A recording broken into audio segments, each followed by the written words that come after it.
Hello everyone, so today I'm here with Professor Wilson. Would you like to say something about yourself? Yes, my name is Wilson Obomanu. I am a national of the Netherlands. I have been a lecturer in the higher institution, specifically the International Business School in The Hague, and also I teach development studies in University of Applied Sciences in the city of The Hague. So it is an opportunity for me to join the young people in one of the programs of the Erasmus program. Learning is a continuity. For me being here is to gather information on how young people from the European Union are actually exploring the opportunity offered by the Erasmus opportunity. I intend to do a research on European youth in the future, so my association or presence in all Erasmus projects, Erasmus youth meetings are always very important to me. Thank you. Okay, so today we want to talk about war in Ukraine. So maybe let's start with the reasons why, in your opinion, it has started. Well, to your question, of course, I teach international relations, specifically I teach international law and also European studies. I'm a graduate of European studies as well. I'm not going to look at the war in Ukraine from the way many practitioners, many academics, many politicians have always looked at the war in Ukraine. I'm going to look at it so much from the human perspective in terms of should there be war between Russia and Ukraine? Then if they're supposed not to be war, then why do we have war in Ukraine today? So I think, like I said earlier, politicians and academics, they've all looked at power dynamic, they've looked at the end of the Cold War, they've looked at a new beginning in the world of power struggle. Blames have been, thrown at each other. Some members of the people or the public believe that Ukraine is responsible in the way they related or the way they looked or believe in the West. And to other people, they believe that Russia has been very much irresponsible and have the intention of recolonizing the former regions that form the USSR and all those kind of trading of wars going on in the world. But in my humanitarian position, I will want to look at the war from the perspective that what was the arrangement made at the end of communism between Russia and Russia's former associates, national associates. I believe that the world, if I would go so extensive, I would believe that the world failed to act responsibly.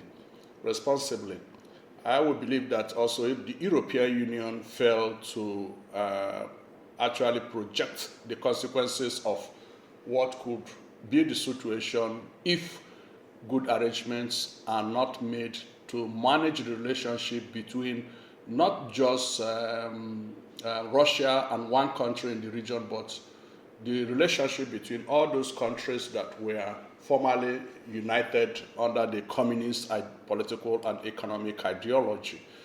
That was not done. Of course, before the end of communism, and the propaganda about what democracy is, what a free market is, what capitalism is, was already in the mind of the countries from that region. So a lot of them had all kinds of expectations.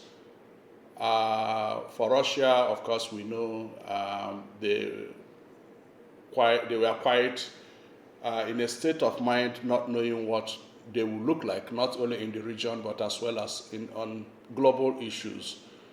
Boris Yeltsin, of course, was very good in the way he obeyed the Americans, and Russia signed a lot of agreements, and everything went that direction. But from what we are seeing now, the relationship between Russia and the European countries surrounding Russia has never been very, very good for not only with what we see today in Ukraine. Poland is quite skeptical about their relationship with Russia. Georgia have had it rough already with Russia. And other countries within the region, they are all not really sure of the kind of relationship they have with Russia. I don't know if it is too late for us to think the other way around. The other way around being, how do we organize a kind of economic support between those countries? How do we come up with a kind of ideology whereby those countries will explore the advantages of understanding themselves in the period they were in communism? Can they operate any kind of system, exchange of economic value instead of military and defense value? To me, I think until that kind of system of relationship is built within that region, to my understanding, there will always be clashes. Today is with Ukraine, but we can still expect that if this ends with Ukraine, another country in the region will still have problem with Russia, either in the way that country is relating with the West, or for whatever reason that we don't know. But if we are able to arrange a kind of economic relationship between countries in that region, maybe they will get along properly, because they need each other. I believe they need each other. Okay, so that's what I need to say right now. Let's see, you want us to expand on it? Well, I wanted to say that looking from economic perspective, Yes. the country of Russia, the real GDP, so accounting for inflation, Yes. is growing very, very slowly. Very slow. So if there are tensions between Russia and USA, for instance, every year the Russian country is becoming weaker than their competition. So I think this might be one of the reasons, if there had to be war, you know, for them to wait, it's not a good solution. You know, every year they get weaker. Maybe they had like some pressure of time. Yeah, of course. Everyone would expect that at the end of the communism, Russia's economy will suffer some consequences, because Russia was the big guy at the time of communism. But of course, the world witnessed an acceleration of Russia's economy after the communism. That's to say, the economy grew. They were able to adapt, introduce new models of government after the privatization and the failures of the privatization in Russia. But to the core, the war is not good for Russia. A lot of people will know that, because it's hurting them properly with all the sanctions, and that is a lot of weight on the economy of Russia. But that is not anything for us to celebrate, because with such situation, Russia can do anything. I think that is how some political analysts are looking at it. And a lot of arguments are there that to say, of course, the European Union in itself are equally suffering some economic consequences from the war. But I think for now, nobody is speaking so loud about the economic consequences of Russian-Ukraine war. Rather, we are all talking on consequences of the possibility of going into a full-fledged world war. So people are not really concerned about the economic consequences. But the economic consequences are there. On one hand, the resentment of this war is not only felt in Russia, it is also felt in Europe. Many citizens of the European Union are not even happy to support Ukraine, because it's costing them money, it's costing them their own economic happiness, it's also putting them in a situation that they are expecting that there could be consequences in the way Russia may end up behaving. So, we don't know how the war will eventually be addressed, but for now, people who understand the situation are really, really worried. So, let me think a second. Yeah, I think the economic situation, even if there is no like global war, will be huge. You can look at the stock market. I think it's a great indication of the economic outlook. Depression, yeah. So, for instance, in Poland, our biggest indices, I think that's how you say it, dropped around 45%, which is a lot. Like if this is the outlook for the future, and they see a huge drop. Of course, some of it is just panic, and some of it are just traders that are pushing the price lower. But there was a huge drop in price, similar to COVID. So yeah, it's either a panic on the market, or the analysts are really looking into it and seeing some real severe damage that can be done to Polish country. We also are supplying the Ukrainians heavily. I mean, really, we give them tons of food and ammunition.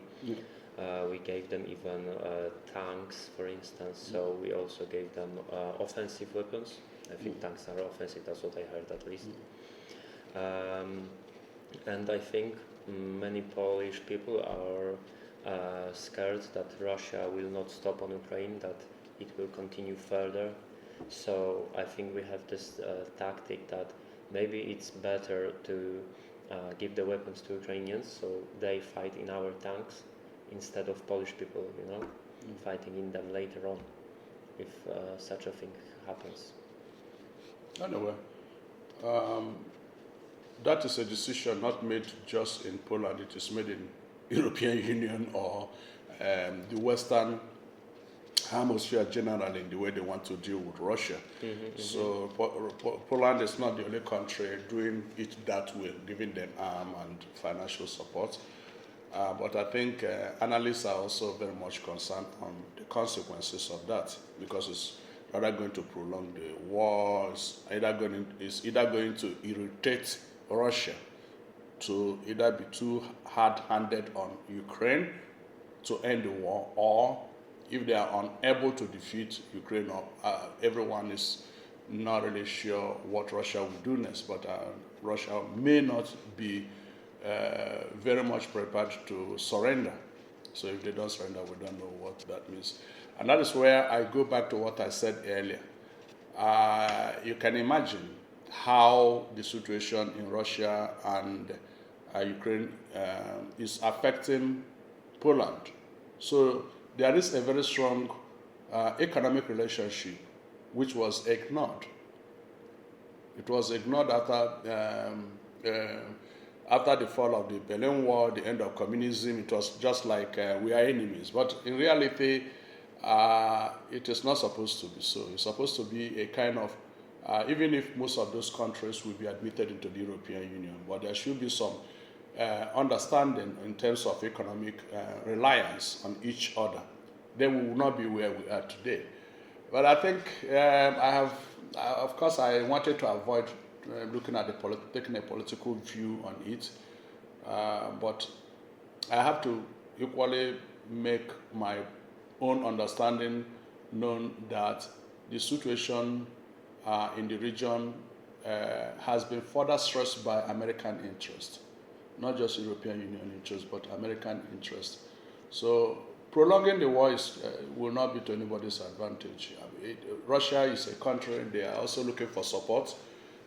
Who knows what China will give them, who knows what Iran will give them, who knows what many other countries will give them. African countries are, of course, very, very neutral, most of them, and most South American countries are also very neutral. So they are not neutral because they hate Ukraine. They are neutral because they know this is not Ukrainian war. This is American war.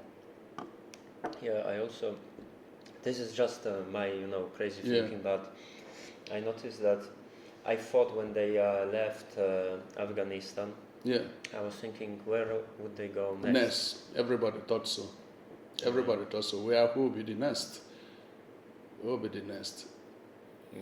So if European Union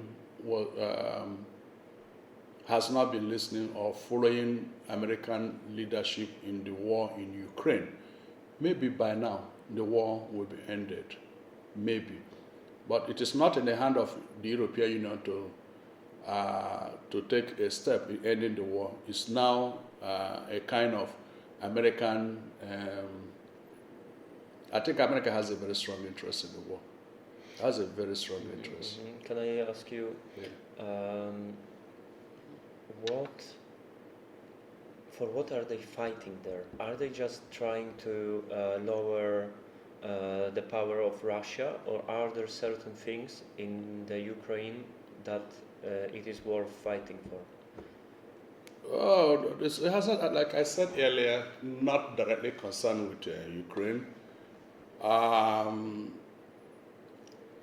The people said we are living in an era of end of Cold War.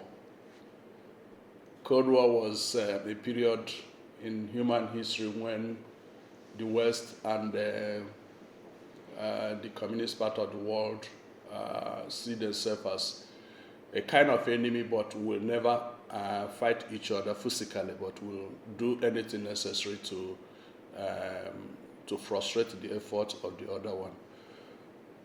So that we thought was ended. The Warsaw Pact, which was something like a military alliance of the communist countries, was equally ended because the countries of the Warsaw Pact were going a different direction. Of course, at the point, we all understand that Russia also asked from the West about their protection, about their respect, which reasonably they got some kind of assurance. A lot of people who would not want to just want to neglect the fact will say Russia has a good reason to be afraid of Ukraine being so close to America, doing certain things that makes Russia to be worried about their security. For instance, if Ukraine joins NATO, that means that NATO equipments can be kept in Ukraine. Currently, already there are things in Ukraine that is of concern to Russia. So if America is not actually trying to put Russia in a very difficult situation, I don't believe there is so much need for some of those military powers to be kept in Ukraine, which is quite a very serious reason why we have this war today.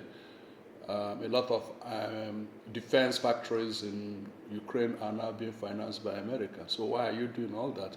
And this keeps, that kind of act will keep Russia in the situation of doubts on the intention of America and their alliance in Western Europe.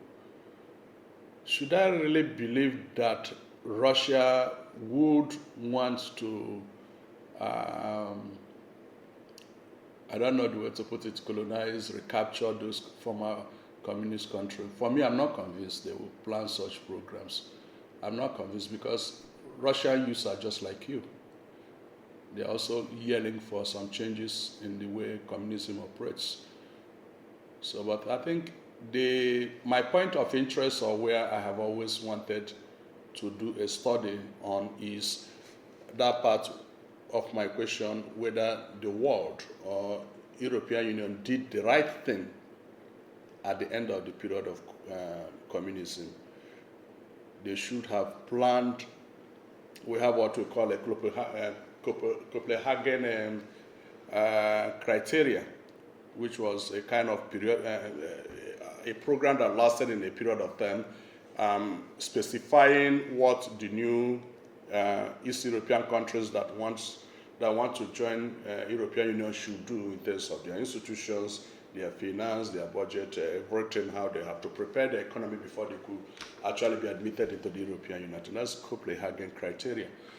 In the way that was planned, there should have been a kind of economic relationship planned to lessen, to build trust between those countries and Russia.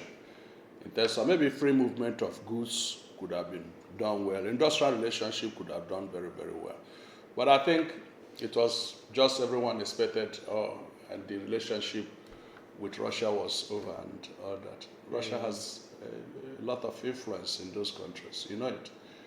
Has a lot of influence after many years of playing a superior position in the region. Yeah, and also they have the propaganda that they hate the West. That they hate the USA, the West. Do people in Russia are willing to cooperate with us, or do they think that we are like devils? The world today, of course, we have people who we have the people with the old mentality, but generally the higher population of the world is younger people. It's made up of younger people, and younger people are looking at it differently. Russia will always want to be strong, no doubt about it, and that's why they are fighting now.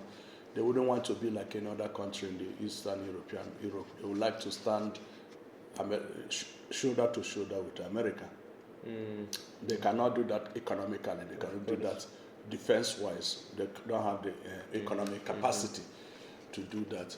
So it's only a matter of guarantee. We see that the present structure of the United Nations Security Council is not working. The present structure of the United Nations Security Council. If the present structure of the United Nations Security Council is working, there will be no war. Because the major reasons why we have the five permanent members, veto members, are just to make sure that they are able to live in agreement because of the military capacity they control. So it is a threat to the whole world when we see disagreement at that point. And if you look at the membership, now, at least China has clearly defined their support for Russia. So we have America and the two European countries on one side, and that's not a good thing for the world. No. It looks like the whole world is divided, into those two groups, basically. Yeah. So a lot of things needs to be replanned. Yeah, but I would like Europe with its own military capacity, not NATO. For me as a person, of course, many European countries like NATO because of American presence and the American capacity.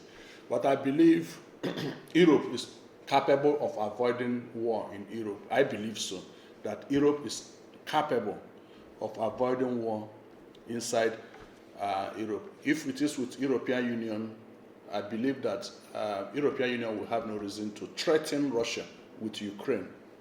Only NATO can do that, but not European Union. Okay. That's my belief in it. Okay, so you believe that Russia attacked because they were threatened? Definitely. That was the only reason. That was the only reason. Their security, their existential concern. That was the reason. So it's not like they're attacking to get some commodities from the land of Ukraine to grow their economy further and to develop economically long term? That is what I said. If Russia will need Ukraine, Ukraine will need Russia. If it was properly planned. So there won't be war if they are trading. But today, Russia is not fighting Ukraine for any economic reason. Okay. It's not for any economic. Its defense is existential. And if you look at it, the region has been in a kind of having problems between one another for quite some time, since after the fall of the end of communism. And we have this tension just for only one reason. That tension is the way America relates with Russia, or the way America perceives Russia. Okay. Russia is the only country now in the region with that type of economic power, almost having no much partners there, maybe lobbying to keep some of those countries closer to them. So they have serious concerns. So, in terms of economic output of Ukraine, I think they mainly have agriculture. They have very nice soil. But I also heard that they have some type of a thing in the ground on the west side of the country. Is it correct? Do you know? I don't know. Okay, then let's not move into this topic because I'm not sure either. I don't know. I'm not sure. I also want to talk about, do you think there is ever a possibility that we can like accept Russia into our EU family, if I can say it like that? So, because we have open borders in EU, I think everything circles in our own it's EU an intelligent borders. question. That is what the European Union should have understood to look at. Russia is an European country, surrounded by European countries. Any problem happening in Russia will affect the whole of Europe, will affect the European Union. In terms of your question on whether Russia can at any point in time become a member of the European Union, it's possible. It might not be in the next few years, but they can live peacefully with the European Union. If you are aware of what is happening with Turkey, for instance, Turkey was applied for European Union long even before the end of communism, but for one reason or the other, they've not been given the membership of the European Union. Europe is managing the tension between them and Turkey, giving them aid, but over the years, Turkey has learned to live without the European Union. But I think Turkey is just trying to stand shoulder to shoulder with European Union. So they are doing their own thing by their way. But European Union has been very consistently serious with how to manage their relationship with Turkey. We don't have any conflict. In terms of trade, they give them all kind of trade concession. We don't have any tension. So that is a very good model. Turkey can be an associate member. European Union has what they call associate members. Give them a kind of economic relationship, and everything will be fine. Everything Russia can produce are all needed in the European Union. And then why are we fighting? All machineries, medicines produced in the European Union are needed in Russia. Then why do we fight, if not for NATO? So the bipolar power struggle is not to the interest of European Union. It's not. European Union must think on how to relate in NATO. They must. Who is going to fight European Union? That European Union cannot defend itself. It's only Russia. No any other country in the world can fight European Union. That European Union cannot defend itself. But do you think that Russia is a bigger threat than China, for instance? China is a developing concern. It's a developing concern. It's just trying to build its economy, and it's building it in a way that many people are amazed. Within over 30 years, we've seen what they've gathered. We've seen how they're supporting the world. We've seen their capacity in terms, even in defense today. We don't know, but they are likely going to be a threat because intelligent person first acquire economy. When you acquire economy, you need to protect your economy. Yeah, because I think this is like the opposite with China, because in China they develop so quickly, they don't want to fight him.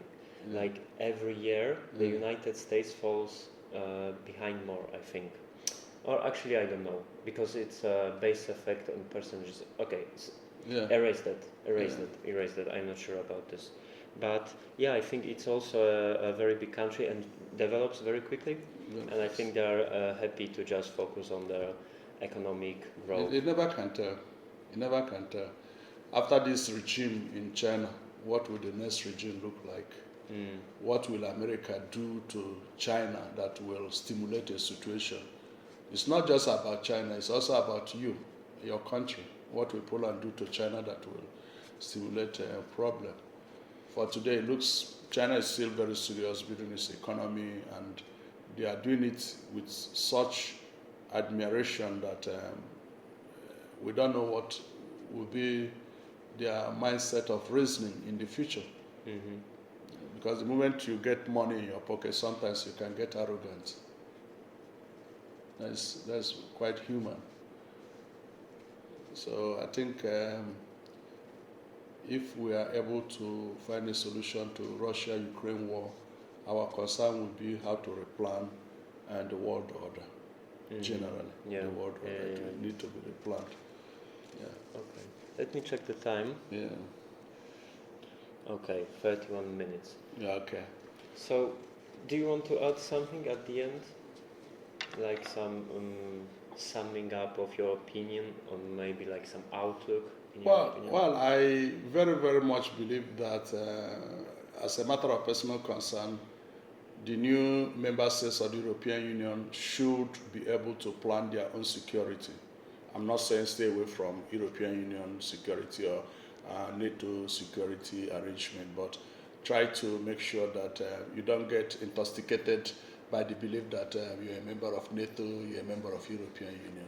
If anything happens, it is your citizens that will suffer it first before the European Union and the other people in the world. So be careful how you relate with Russia. Always try to find out how you understand the concern of Russia in the region, and also ask from them to always ask from Russia. Russia is a country of intelligent human leaders, so they will also respect you if you respect them. But I think the mistake many countries will make is just to have a kind of excessive belief about the European Union or NATO, and that is where the country will start having problem with Russia. But if you play it, I believe Russia will not just stand, and it's going to be something coming from the way that country relates with maybe European Union or especially in NATO and America. So that's my point of advice, that countries in Eastern Europe should be able to maintain their own good relationship. This is not to say they should worship, but at least they should be able to find consensus within. Yeah. Mm-hmm, mm-hmm. Okay, thank you very much, Thank you, Wilson. Nadia. It was Yeah. great. Thank Goodbye, you. everyone. Yeah.